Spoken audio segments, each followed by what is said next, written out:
కాళేశ్వరానికి repair చేయకుండా రైతులను నిండా ముంచిన పార్టీ కాంగ్రెస్ అని ఆరోపించారు బీఆర్ఎస్ నేత దాసోజు శ్రవణ్. ఎంపీ టికెట్లను అమ్ముకున్న వ్యక్తి రేవంత్ అని అన్నారు.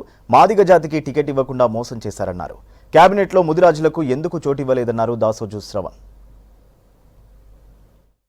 మార్పు అంటే అదేందో చూద్దాము అని చెప్పని కూడా ఓట్లేసిండ్రు. కానీ వాళ్ళ రేవంత్ రెడ్డి గారి యొక్క వైఖరి ఎట్లా ఉంది అంటే నమ్మినోళ్లను నట్టేట్లో ముంచినటువంటి ఒక దుర్మార్గమైన వైఖరి వాళ్ళ రేవంత్ రెడ్డి గారి ప్రభుత్వం చూపెడతా ఉంది. ప్రజలు ఇచ్చినటువంటి ఒక అధికారాన్ని హుందాతనంతో వ్యవహరిస్తూ గౌరవంతో వ్యవహరిస్తూ ఇచ్చిన వాగ్దానాలను అమలు చేయమని చెప్పని రేవంత్ రెడ్డి గారిని కోరితే ఇవాళ పొద్దున్న లేస్తే రోజు ఏదో రకంగా కేసీఆర్ గారి మీద పడి రుడాలి ఏడుపులు ఏడుస్తున్నాడు రేవంత్ రెడ్డి. ఒకసారి అవినీతి అంటాడు, నాది కాళేశ్వరం అంటాడు, టెలిఫోన్ ట్యాపింగ్ అంటాడు, అసలు కథ గురించి మాత్రం మాట్లాడాడు.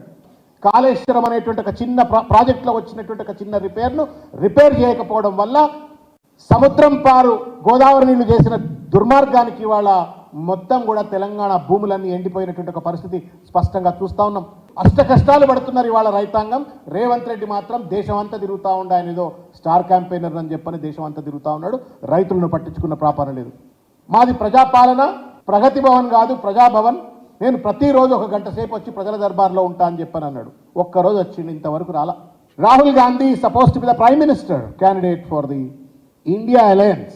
మొత్తం భారతదేశంలో బీజేపీతర పార్టీలు ఎవరైతే ఇండియా కూటమిలో ఉన్నారో ఆ ఇండియా కూటమికి ప్రధానమంత్రి అభ్యర్థి అని చెప్పని చెప్పబడుతున్న రాహుల్ గాంధీకి మొత్తం దేశవ్యాప్తంగా ఉన్నటువంటి ఒక పార్లమెంట్ అభ్యర్థులకు ప్రచారం చేయాల్సిన బాధ్యత, చేస్తున్న బాధ్యత ఉన్నటువంటి ఒక రాహుల్ గాంధీకి స్టార్ క్యాంపెయిన్ ఎవరు అంటే రేవంత్ రెడ్డి.